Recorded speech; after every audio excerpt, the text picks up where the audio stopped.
replacing mum and dad small businesses and private enterprises with big tech and big business. Democracy and free enterprise go out the window, totalitarian government control slides in through the back door. Those behind this scheme are adamant that there can be and never will be a return to normal, that life will never again be what it was prior to COVID. That is why they constantly talk about the new normal.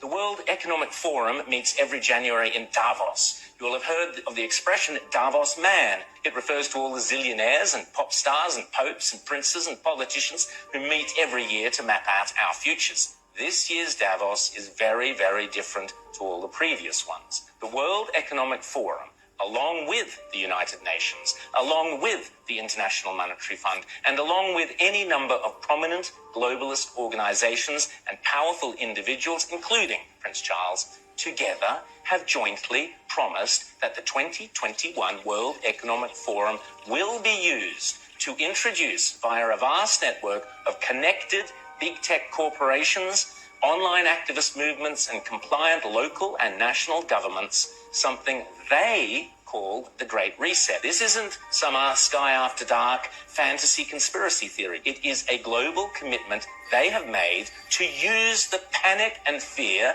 generated by the coronavirus as a means to reshape all our economies and laws and move to a new form of capitalism that focuses on net zero emissions. You might think this is a great thing.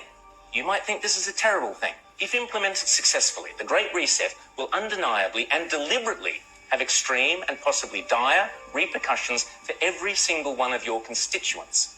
Already, the Great Reset is being widely advertised on posters and in ads across the UK and Europe, and no doubt will be here before too long. You'll own nothing and you'll be happy is just one of their marketing slogans. The plan involves replacing shareholders of big companies with stakeholders who happen to be left-wing bureaucrats and climate change zealots. Replacing mum and dad small businesses and private enterprises with big tech and big business. Mrs. Kafup's share portfolio is out. Greta Thunberg's zero emissions are in. Democracy and free enterprise go out the window. Totalitarian government control slides in through the back door. But remember, it's not only a great reset, it's a great deception.